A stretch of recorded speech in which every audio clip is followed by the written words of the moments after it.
All right. Hello, and welcome to Hygiene Elevated Conversations and Innovations. So, we have the pleasure of being joined by Angela Steele, who is the creator of the Hygiene Helper, and we are going to dive into what that is, her little pet project, if you will. So, Angela, thank you so much for joining us, and welcome to the podcast. Thank you for having me. This is exciting. Well, we are very happy you're here, and we got to meet you at Under One Roof, which was a lot of fun, of course. So, I want to know a little bit more about your journey as a hygienist, how long you've been a hygienist, how long you practiced, are you still practicing, all of those fun things. Amanda, I actually started in dentistry in 1977. I was out of high school. I started college, but just doing some kind of the basics because I really didn't know at the time what I wanted to pursue. And there was a dentist that I had gone to see one time for an appointment, and he asked if I would consider being an assistant. And that at that time, you could actually be trained on the job.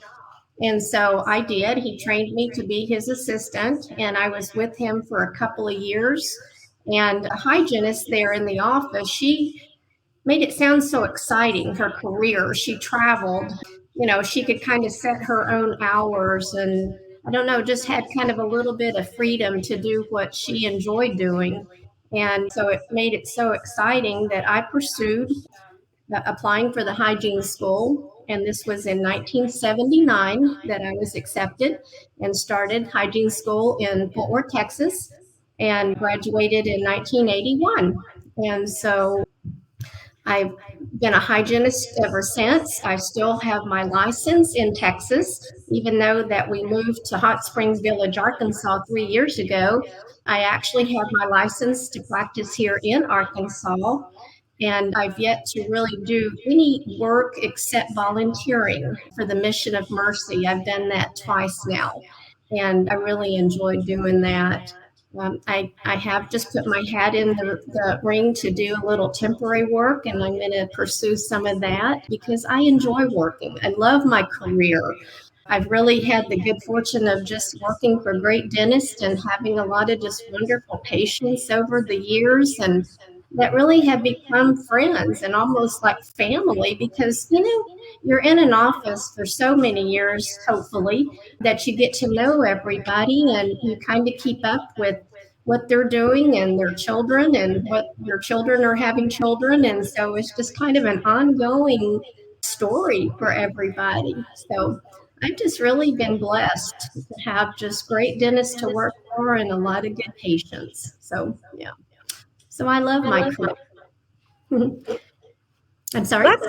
That's amazing. That's quite a story, actually. So I love hearing that. But what inspired you to create this bib clip that we're really talking about that holds the suction? Well, Nicole, the first dentist that I went to work for in my hygiene career, he used to do some work by himself. He was an old-fashioned gentleman, I'll call him. And of course, we had the assistant, but he would send her to, get some impression material. So she would be out, doing stuff, and then they're pouring up models and things like that. And so he worked by himself, some. And he was one of those type gentlemen that loved to use the slow speed suction, the saliva ejector, and he would curl it, kind of form it into a question mark so it would hook into the patient's mouth at the corner. And then he had a little elastic cord that he would tie onto the hose itself and keep it up to the patient. And it really did seem to work pretty good. And so over the years with being a hygienist, and of course, we naturally will use the air water syringe and the slow speed suction to rinse the patient's mouth during the procedures. And so we always have to retrieve and rehang. And sometimes what happens when you're rehanging the hose, it might get caught on the other hoses down below and it pops up and falls to the floor. And so when that happens, of course, we have to stop the procedure and we have to, clean it, replace the saliva ejector, wash our hands, re-glove, and then get started back. And that takes a couple of minutes, and which schedules sometimes can be very limited, as we all know. And so anyway, those few minutes matter. And I just got to thinking about this over the years and wanted to pursue it. And about a year ago, I just decided to go for it. And it was after actually one of the Mission of Mercy volunteer trips which is a wonderful setup, but it was kind of difficult sometimes to reach up underneath the chair and retrieve the slow speed section and then continuously hang it up. And so I thought at the time, that would have been an ideal thing to have. And so that's when I really got some pen and paper and started kind of designing a little bit, and I pursued it. So, yeah. And that's so true. I'm just thinking that, like, we've all dropped the suction. I've dropped the suction so many times, and there's nothing worse than like when you're right in the middle of doing something and you drop it and you're just thinking in your head like, crap. Like, I know. That's the worst feeling ever. So I just am like getting like butterflies, being like, oh, there's a solution. I know. So sorry, I just had to tell you. It was kind of funny because one of the offices that I went to one time to present my clip, I was talking to the hygienist, and I told her, I said, often the hose gets dropped, and she immediately picked up her left foot off the floor. She was sitting in a chair, and I knew exactly what she was doing, because when the unit is behind us and we have to turn around and retrieve that and then go to hang it up, if it does pop up, I have done this myself, and I hope no patients hear this, but I have been known to pick up my left foot to try to catch the hose before it falls to the floor. And so anyway, she did exactly, and I just got tickled because that's what happens. We all try to keep it from falling. So anyway, that's why I decided I would design this. And one thing I am finding out, I, being a seasoned hygienist, I have worked all my career, 40 plus years, without this. And I would have enjoyed having it in my career, because there were plenty of times, especially, when you're using a Cavitron scaler.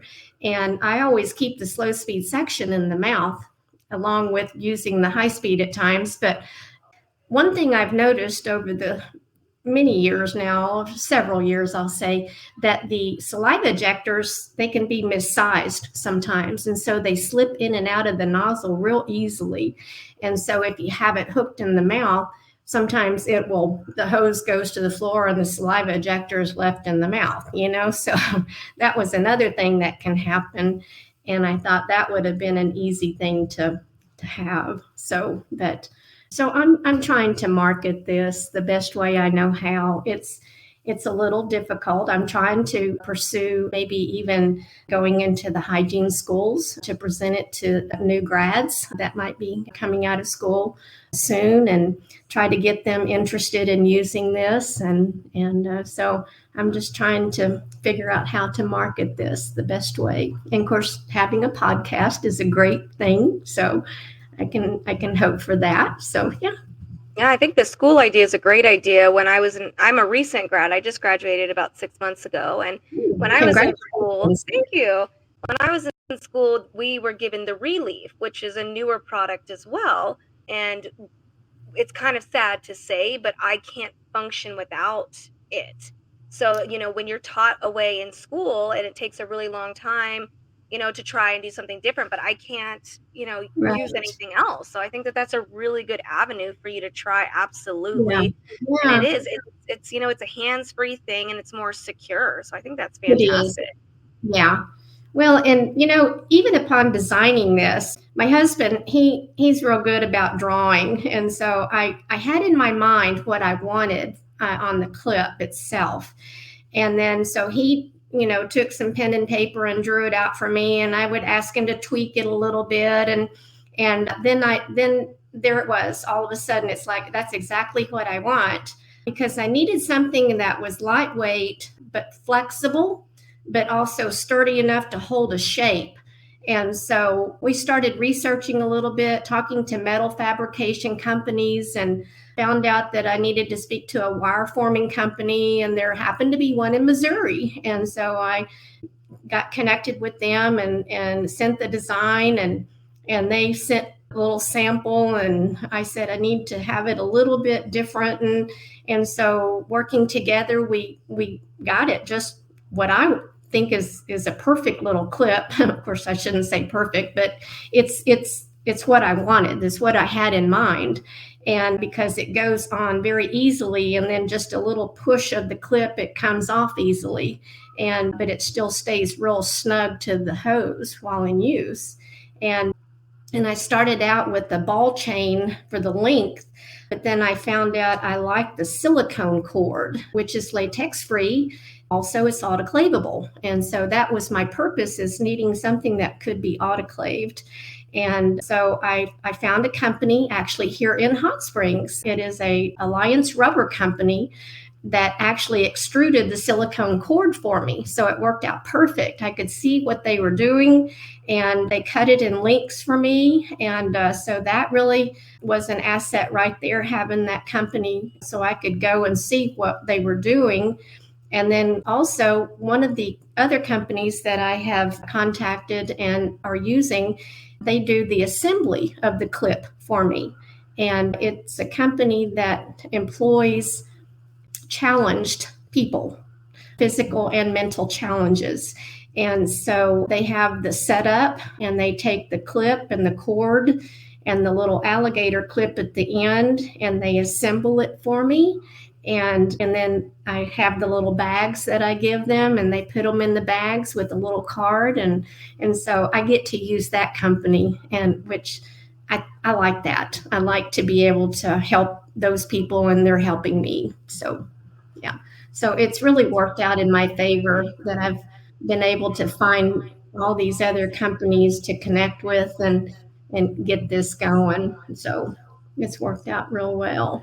Yeah. There's always so much behind the scenes, like from idea to actual physical product in your hand, that you'd never realize and never think about. Yeah. So what was probably the biggest surprise or the most difficult one in this whole process for you? Dimensions.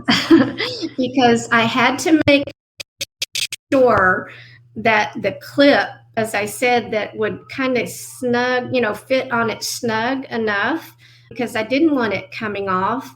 And so I went into a Patterson's warehouse one day that's not too far from Hot Springs. And I asked them if I could just take a look. They had a chair set up. And so I went over there, and I took my little tape measure, and I measured the diameter of the hose. And so that's what I started with. But so I had the wire forming company manufacture the clip with that dimension. But then I happened to go into another office one day, local office, and their hose was a little smaller.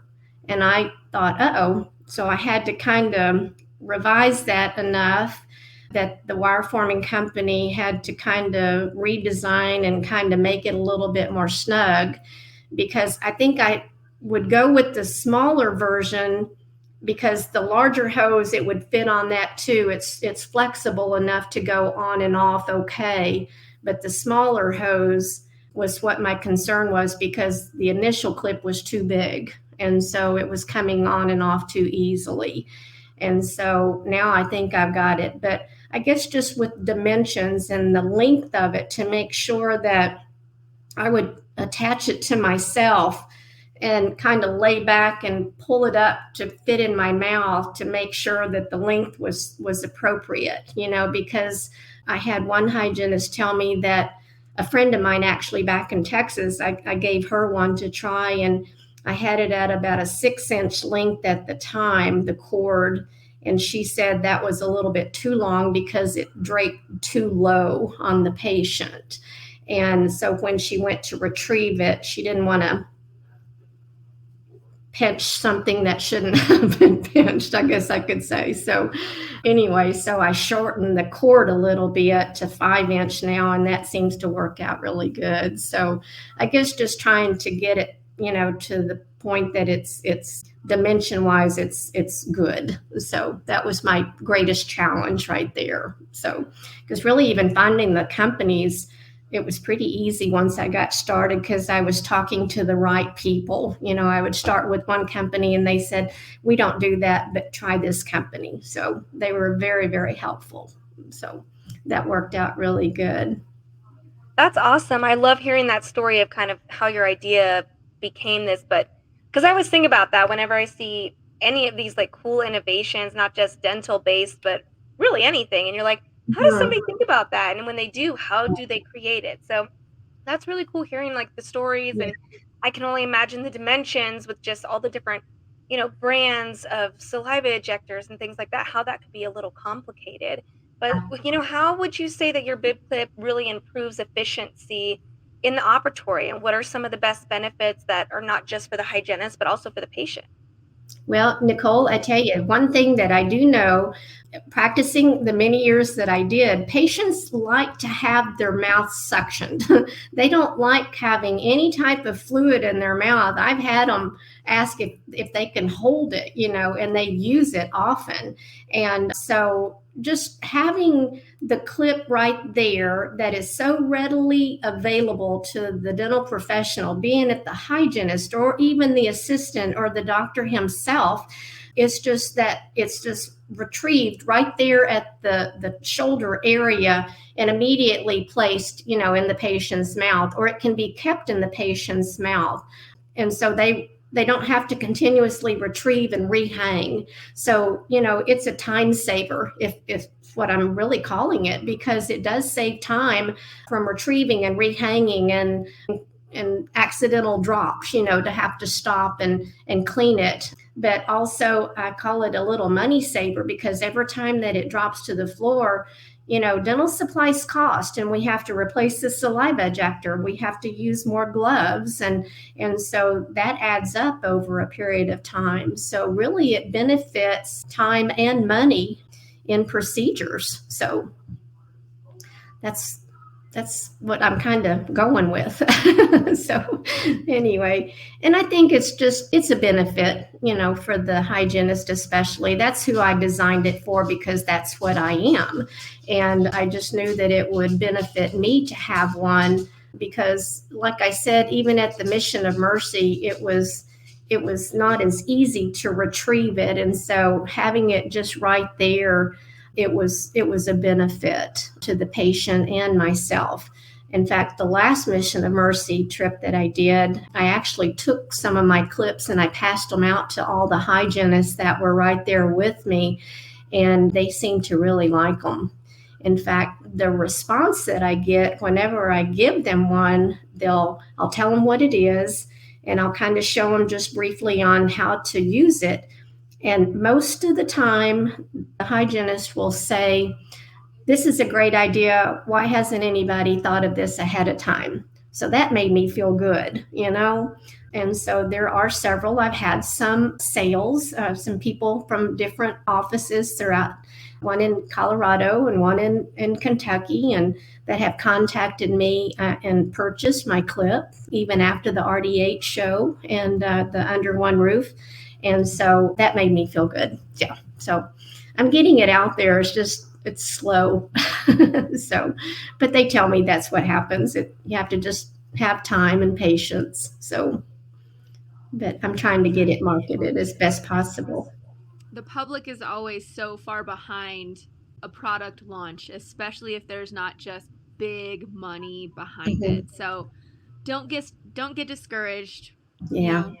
Be like, enjoy those moments of, hygienists coming up and appreciating something that you've created. Exactly. That is currency right there. So yeah. It is, Amanda. Yeah, it makes me feel good. I had a gentleman just the other day that contacted me about advertising in the National Dental Association magazine. Yeah, and he said he saw my webpage, and so people are starting to look, I guess, and so that's kind of encouraging, when they're contacting me just because they saw my webpage. So, and But no, I'm not giving up. I think it's a good product. I think it's something that could be marketed well. And I think it's a useful tool in the dental office and for all dental professionals involved. And so I really think it's something that, given a try, I think that it would be widely accepted. So I'm going to continue to do what I know I can do and go with it. So hopefully it'll take off. I think you also said something that's so incredibly true and can resound with any hygienist, that patients don't like to have that saliva in their mouths. They do not. I mean, I can understand it. I don't want to swallow. Like, I don't swallow after I floss. I spit it out. Okay. So I have compassion, but it's still frustrating. You're like, yeah, it's yours. It's fine. I know. It's yours. Down the pipes. I know, we do it every day.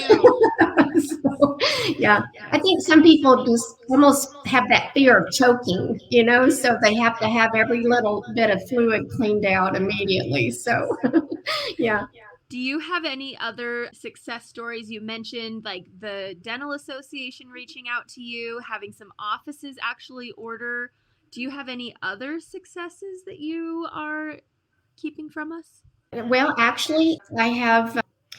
let me think. It was one of the ladies, and I don't know if I can share that or not, but it was Dental Hygiene Nation.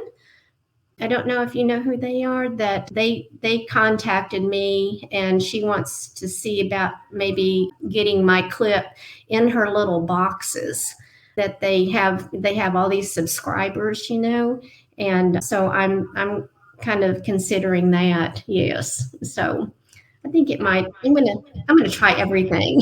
That would be a good collaboration. That would be a good business move. So I think I've got, because I really have a lot of clips here at the house, and because I've had the Abilities Unlimited do many for me just to be prepared, and so I thought, that would be something that I could just go ahead and get that readily available, and so that's what I am pursuing. Absolutely.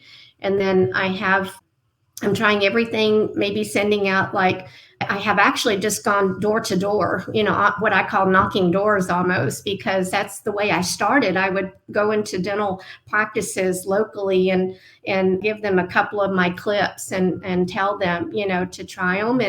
And of course, my card is in each of the little bags. And so I tell them that, I have them ready for sale, but these I just present to them so that they can kind of get an idea of if they would use something like that. Back in Texas, I have a friend of mine that has a dental supply company. And so he is actually one of my distributors. He's taken them to many offices of his clients and passing them out, giving them a sample is what I call it. And most of the feedback has been real positive. And so hopefully that's going to go ahead and maybe he can start selling. And he's even giving me a list of other distributors that I can use. So I've just got kind of a lot of opportunities to pursue, and I'll probably do it that way. So just to kind of get it out there. So where would we be without friends? I know. So, and they're also willing to help. Yeah, they sound like the right kind of friends that you have, Angela. So those sound very promising. Yeah. So congratulations. Thank you. Even some of my friends around that, they'll tell me they've got a dental appointment coming up at their dentist, and they'll say, why don't you let me take one to them? And so they're even helping me. So that's awesome. Yeah. So with the impending success of your product just on the horizon, do you see any like evolution of what you're already doing into something else? Do you see like an expansion of this idea? Do you have any thoughts on that? Well, actually, I would love for all offices to really, take this product and use it. And I would love for a big company to come and buy my idea and take it off my hands. I don't know if I can honestly say that, because it is a journey, but it's something that I have never pursued before. So I'm kind of not very knowledgeable about how to market everything. but I'm learning as I'm going. But I really fully believe this is a good little product to have. And so I really hope that it takes off. I actually have another idea for a different little device pertaining to the suction once again, and I might try to pursue it. And it's something that I spoke with another hygienist one day, and we were talking about this, and she believes and I believe that it's something that hygienists would really appreciate. And so I don't want to get into too much detail, but anyway, it's something that I'm thinking about, another little device. So I don't know. It's kind of exciting to think about it because, as I said, I've never done this before, but I get all these ideas going in my head now. So, well, that's exciting. I can't wait to see what your little surprise is in the future. Because I mean, I'll let everybody know. Right. Well, if it's anything comparable to what you've already done, it's going to be amazing. So, my next question is, what advice would you give to other hygienists that have these ideas and they're just not really sure how to kind of dive into, making their dreams a reality? Like, what kind of, things would you suggest? Nicole, I would say go for it. Anybody that has any type of idea, if they believe that it's going to benefit someone, then pursue it. Start with just, like I said, pen and paper to kind of write something down or draw out a design, and then be able to think about who would be able to manufacture this, be it wire or plastic or rubber or anything like that. There are so many companies. I mean, you can go online and Google anything nowadays and all of these pop up. And so just start with something, because even when I was considering the wire for the clip, I was in Texas visiting some family, and I happened to just stop into a metal fabrication company one day. The nicest gentleman that I spoke with, I told him kind of what I was doing. In fact, I actually showed him. Most companies, you want to have an NDA signed, a non-disclosure up front. But this gentleman, I was asking him about the metal, the wire, and I showed him what I was wanting to do, because I actually made one out of a paper clip. And so I showed him, and I told him kind of what I was needing, like a non-magnetic, they're stainless steel. I needed to have that. And so he told me, he said, we don't do that, but this is who you need to talk to. And so just one person talking, meeting up with them, getting maybe some advice. There's always so many people out there that are willing to help. It's just amazing, the journey that I've been on, and meeting the nicest people, and they guide me on who to talk to or what I need to pursue or what I need to look up. And so it just takes that first step, and I would go for it. I mean, there are endless opportunities out there for so many things. And if you get into your career, that's the exciting thing about, you're doing this day after day. And it's just, you kind of start to see what would benefit you in ways, what would be a time saver, a money saver.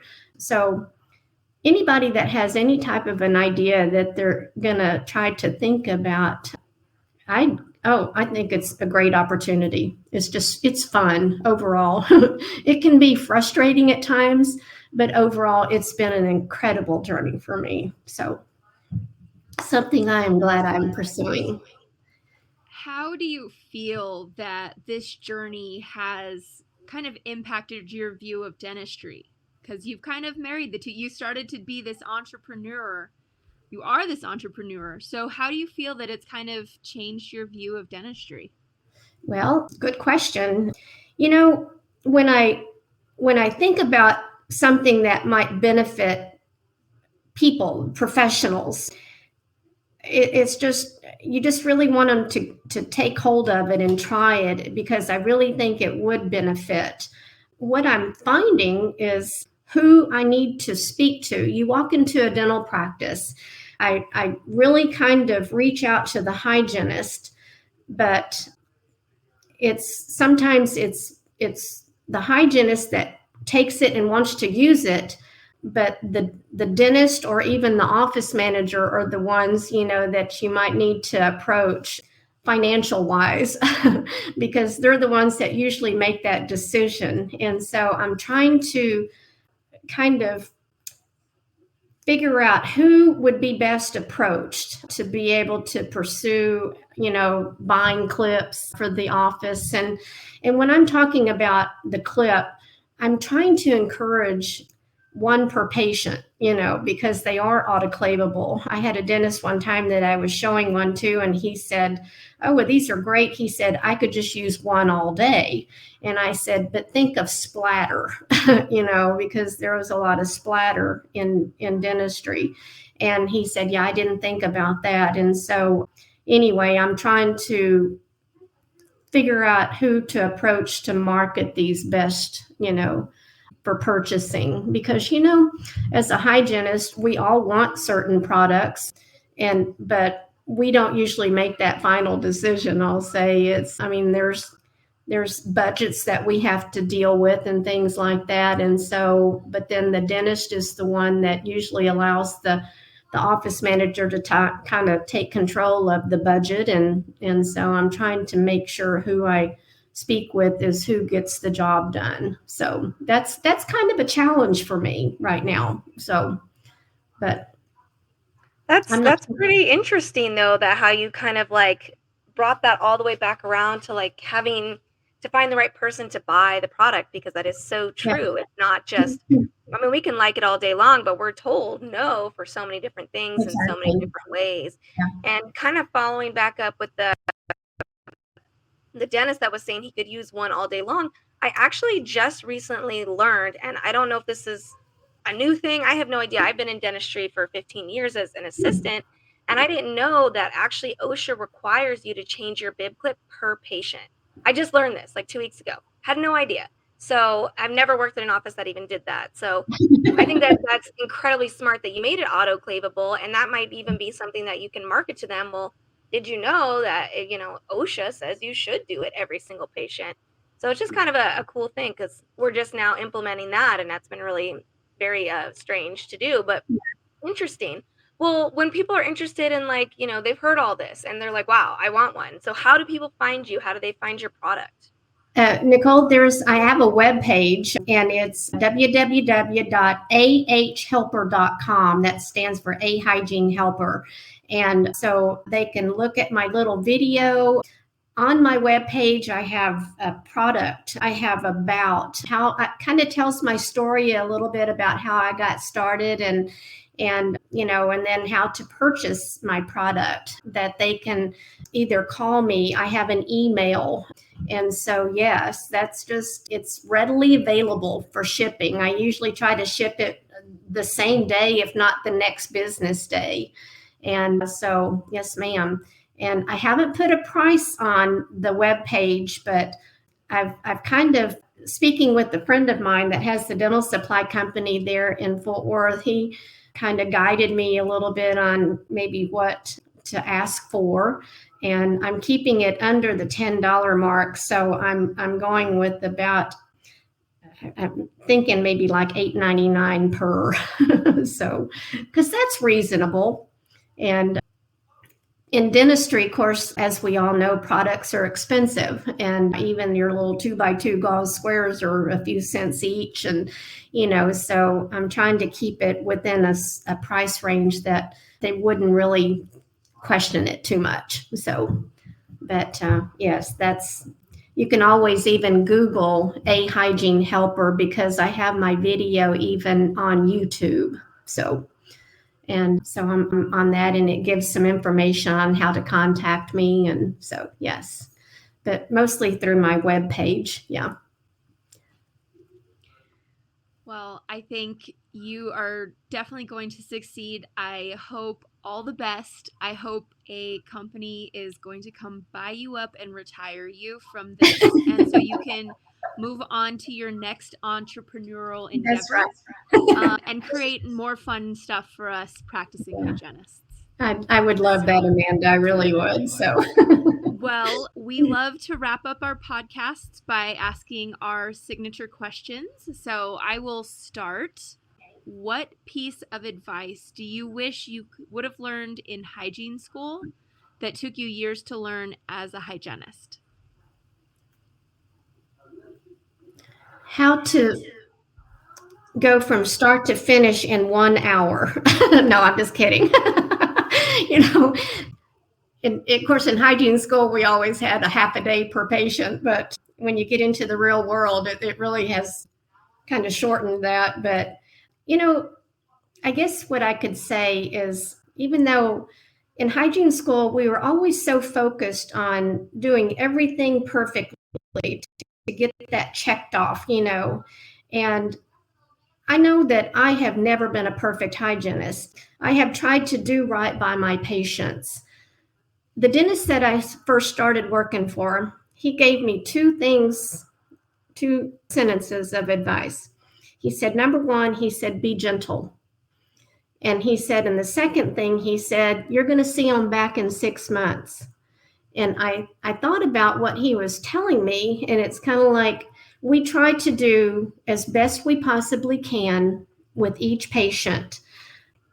Yes, it would be best if we had a little bit more time to make sure that everything is done procedure-wise perfectly, but always knowing that we're going to see them back in 3 to 6 months, just to make sure that we can do the best we can during that little bit of time that we have per patient. Because, when you seat your patient, we always have to, follow up with the medical history and taking blood pressure. And I don't like to just throw people in the chair and start right in. I have to kind of talk with them a little bit, how are you doing? And tell me about this. I try to make my little notes, from the previous visit about anything that they were going to be doing, a vacation or something exciting in their life. And so I always try to make sure and look at my notes and be able to, follow up with things like that, just a quick little conversation, and then having the time to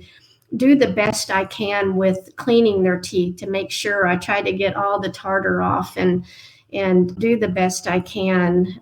And then just giving them proper advice on certain things. I was always kind of hesitant sometimes to bring up any concerns that I might see in a patient's mouth. What I mean by that, of course, we were not allowed to diagnose anything, but we were encouraged to share a thought. Looks like you've got a fracture in this amalgam, and it looks like you've got some erosion around this, and I don't know, just things like that. And so I was real hesitant because I didn't really want to be one of those hygienists that was trying to sell dentistry. But patients have a lot of faith in us. I really believe that. I think that we as hygienists, we have that close bond to our patients, that we kind of get to know them well enough, and they appreciate that.